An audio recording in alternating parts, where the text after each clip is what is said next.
Hello friends. तो स्वागत है आप सभी का आपके अपने YouTube channel MR classes study में। तो मेरा नाम है रोहित गुप्ता और हमारा इंडियन ज्योग्राफी में हम इंडियन रिवर्स पर बात कर रहे थे, जिसमें हमने 2 पार्ट बना दिए थे और आज हम 3rd पार्ट लेकर आए हैं।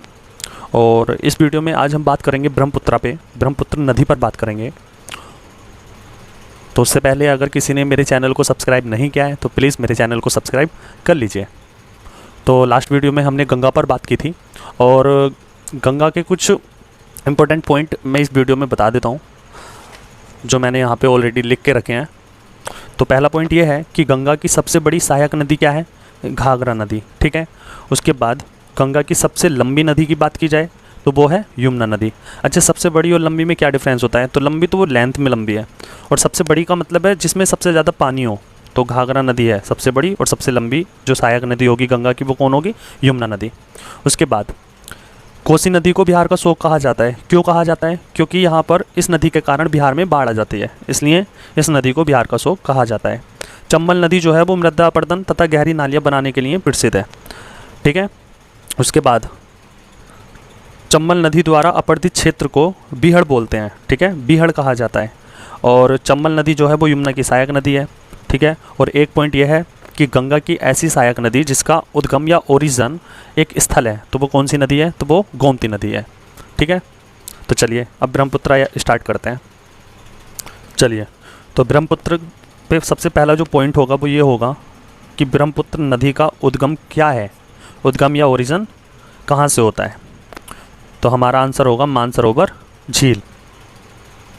और मानसरोवर झील कहाँ पर है? तिब्बत में है, ठीक है। अच्छा, चीन ने तिब्बत को अधिकार कर लिया है तिब्बत पे, इसलिए हम कह सकते हैं मानसरोवर झील चीन में है। अब ये तिब्बत के मानसरोवर झील से निकल के कौन से देश में एंटर करती है? तो हम कहेंगे इंडिया में। पहले ये तिब्बत या चीन से निकल के इंडिया आती है, इंडिया के बाद ये सीधी बांग्लादेश जाती है, ठीक है। कहाँ जाती है? बांग्लादेश। तो हम कह सकते हैं कि ये जो ब्रह्मपुत्र नदी है ये 3 देशों से बहती है। किससे? तिब्बत या चीन, इंडिया और बांग्लादेश। अच्छा, अगर इन 3 देश से बहती है तो इसकी लेंथ कितनी है? तो लेंथ है इसकी 2900 किलोमीटर की, ठीक है। इसके बाद बात की जाए कि इस नदी को तिब्बत में क्या कहा जाता है, तो तिब्बत में इस नदी को कहा जाता है सांगपो। क्या कहा जाता है? सांगपो। इंडिया में इसके 2-3 नाम हैं, एक तो ब्रह्मपुत्र है जो कॉमन है, और बांग्लादेश में इसको कहा जाता है जमुना, ठीक है।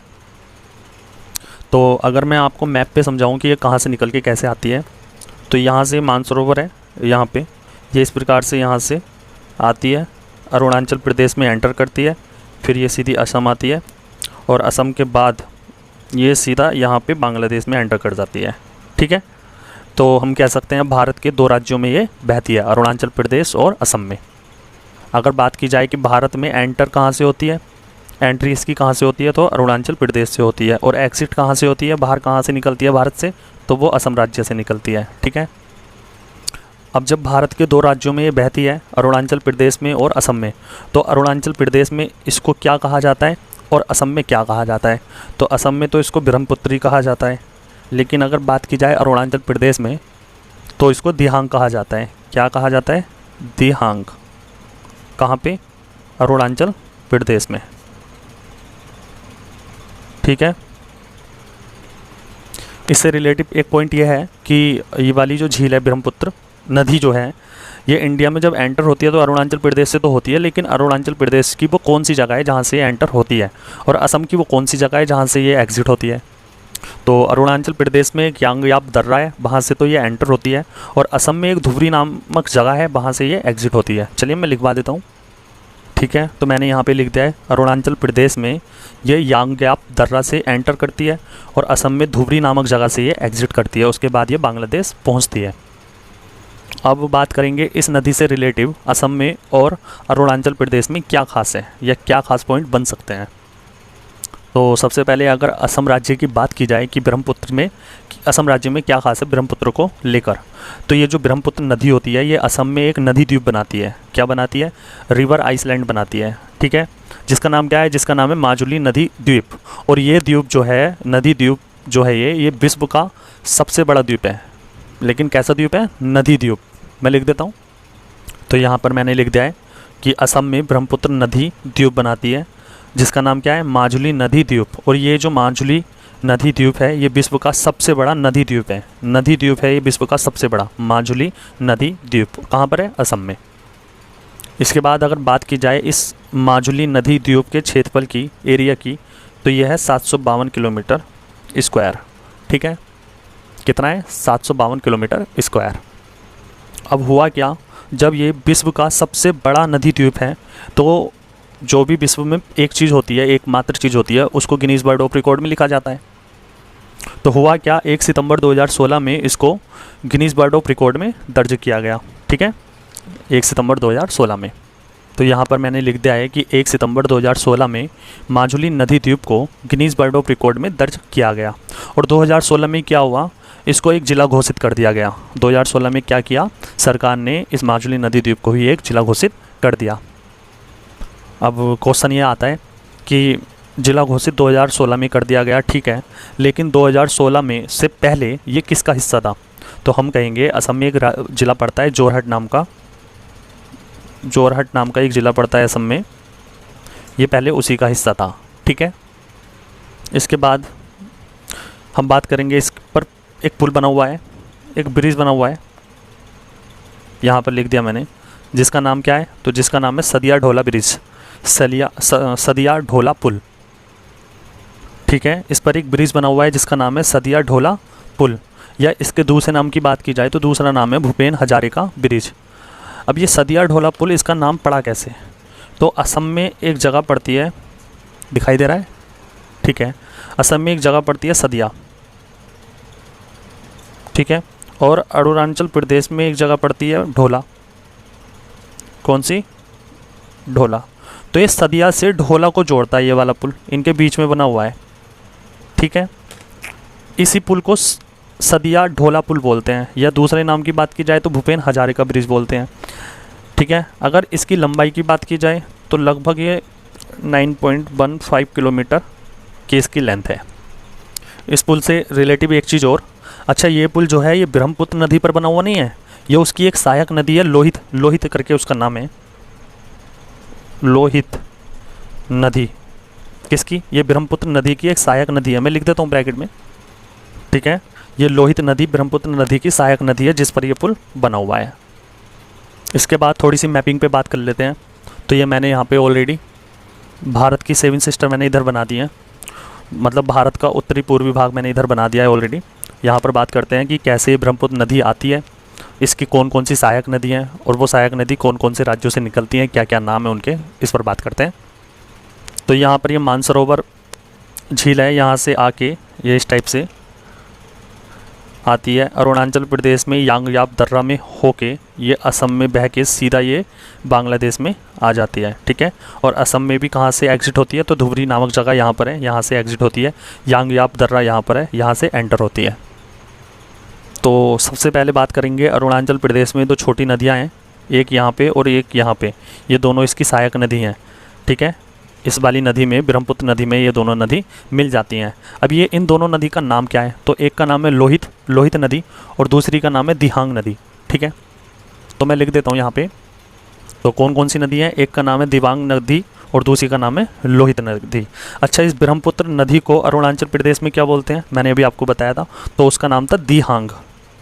ठीक है, कंफ्यूज नहीं होना दिबांग में और दिहांग में। अरुणाचल प्रदेश में जो दिहांग नदी होती है उसकी सहायक नदी क्या है, दिबांग नदी है, हम ये भी बोल सकते हैं। उसके बाद यहाँ तिब्बत बॉर्डर से एक नदी निकलती है, कौन सी, सुबनासिरी करके, तिब्बत बॉर्डर से इधर से एक नदी निकलती है, कौन सी, सुबनासिरी नाम है, और ये इसमें ब्रह्मपुत्र में मिल जाती है। तो हम कह सकते हैं ब्रह्मपुत्र की जो सहायक नदी है तीसरी वो कौन सी है, सुबनासिरी। और ये सुबनासिरी ब्रह्मपुत्र नदी की सबसे बड़ी सहायक नदी भी है। तो ये तिब्बत के बॉर्डर से निकलती है एक नदी सुबनासिरी, जो ब्रह्मपुत्र में मिल जाती है, और ये ब्रह्मपुत्र की सबसे बड़ी सहायक नदी भी है। ठीक है, सुबनासिरी। इसके बाद एक नदी भूटान से निकलती है यहाँ से। ठीक है, इसका क्या नाम है, तो इसका नाम है मानस। इसका क्या नाम है, इसका नाम है मानस नदी, मानस नदी। तो चौथी सहायक नदी कौन सी हो जाएगी, जो भूटान से निकलती है, उसका नाम है मानस नदी।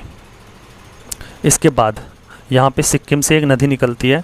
अच्छा, यहाँ पे एक ग्लेशियर पड़ता है, जैमू ग्लेशियर। मैं ये लिख देता हूँ, ग्लेशियर का क्या नाम है, तो ग्लेशियर का नाम है जैमू ग्लेशियर। और यहाँ से एक नदी निकलती है जिसका नाम है तीस्ता नदी। क्या नाम है, तीस्ता नदी। और वो इस प्रकार से यहाँ पे आके ब्रह्मपुत्र में मिल जाती है। तो जैमू ग्लेशियर जो सिक्किम में है, कौन सी नदी निकलती है, तीस्ता नदी, मैंने यहाँ पे लिख दिया है। ठीक है, तो ये ब्रह्मपुत्र की मुख्य सहायक नदियाँ होती हैं, 1 2 3 4 5 नदियाँ लगभग ये मुख्य सहायक नदी होती हैं। उसके बाद ये तो बांग्लादेश में एंटर कर जाती है। बांग्लादेश में इसको क्या बोलते हैं, जमुना बोलते हैं। और इधर से गंगा आ रही होती है जिसको बांग्लादेश में पद्मा बोलते हैं। तो ये जो जमुना और पद्मा बांग्लादेश में मिलती है, तो इस नदी का क्या नाम हो जाता है, जो इनकी संयुक्त धारा बन के बहती है, इसको बोलते हैं, इसका नाम हो जाता है मेघना नदी। ठीक है, या हम कह सकते हैं हमारे इंडिया में इसको क्या बोलते हैं, गंगा, और इसको ब्रह्मपुत्र। तो जब गंगा और ब्रह्मपुत्र मिलती है तो इसका क्या नाम पड़ जाता है, मेघना नदी। और यही मेघना नदी सुंदरबन डेल्टा बनाती है। ठीक है, तो यहाँ पर मैंने लिख दिया है, मेघना नदी सुंदरबन डेल्टा बनाती है। इंडिया में इसको गंगा और बांग्लादेश में इसको पद्मा बोलते हैं। ठीक है, इस वाली नदी को। और ये ब्रह्मपुत्र आ ही रही है, जिसको बांग्लादेश में क्या बोलते हैं, तो बांग्लादेश में इसको जमुना बोलते हैं। तो जब ये मिलती है तो ये मेघना नदी बन जाती है। और मेघना नदी क्या करती है, सुंदरबन डेल्टा बनाती है। ठीक है, तो चलिए इससे रिलेटिव बस इतना ही पॉइंट आते हैं। अच्छा, एक पॉइंट और याद रख लीजिए, यहाँ पे एक सहायक नदी और होती है जो नागालैंड से निकलती है और इसमें मिल जाती है। ठीक है, और इस नागालैंड से जो नदी निकलती है उसका नाम है धनसिरी। क्या नाम है, धनसिरी, जो कहाँ से निकलती है, नागालैंड से निकलती है। तो छठी इसकी सहायक नदी कौन सी हो जाएगी, धनसिरी हो जाएगी। ठीक है, इसके बाद बात करते हैं नर्मदा नदी पर। चलिए, तो सबसे पहले बात करते हैं इसके उद्गम की, कि ये कहाँ से निकलती है। तो जैसे कि मैंने गंगा में भी आपको बताया था, एमपी में एक कैमूर पहाड़ी पड़ती है, जहाँ से मैंने आपको बताया था कि केन नदी निकलती है। तो कैमूर पहाड़ी पे सबसे ऊंची जो चोटी है वो अमरकंटक है, और अमरकंटक से 2 नदी निकलती हैं। एक तो वो निकलती है जो गंगा में मिल जाती है, जिसका नाम है सोम नदी, और दूसरी नीचे की साइड में निकल जाती है जिसका नाम है नर्मदा नदी। ठीक है, तो यहाँ पर मैं लिख देता हूँ। तो यहाँ पे मैंने लिख दिया है कैमूर पहाड़ी की सबसे ऊंची चोटी अमरकंटक। अमरकंटक कहाँ पे है, या कैमूर पहाड़ी कहाँ पर है, एमपी में है। तो अमरकंटक से ही इसका उद्गम होता है नर्मदा नदी का। अच्छा, एमपी से पहले जाती है महाराष्ट्र, महाराष्ट्र से जाती है गुजरात, और गुजरात के बाद वहाँ पे पड़ती है खंबात की खाड़ी, उसमें ये गिर जाती है। तो अगर मैं मैप में आपको समझाऊँ तो ये कुछ इस प्रकार से यहाँ से निकल के, यहाँ से एमपी से निकल के महाराष्ट्र, महाराष्ट्र से गुजर के गुजरात, और गुजरात के बाद यहाँ खंबात की खाड़ी में गिर जाती है। तो हम देख रहे हैं ये पूरब से चल के पश्चिम की दिशा में आ रही है, तो हम इसको नर्मदा नदी को पश्चिमी नदी भी बोलते हैं। पहले ये एमपी से निकलती है, यहाँ से बता देता हूँ, पहले ये एमपी से निकलती है। मैंने इधर से इसलिए बताया क्योंकि ये पूरब से पश्चिम की तरफ जा रही होती है।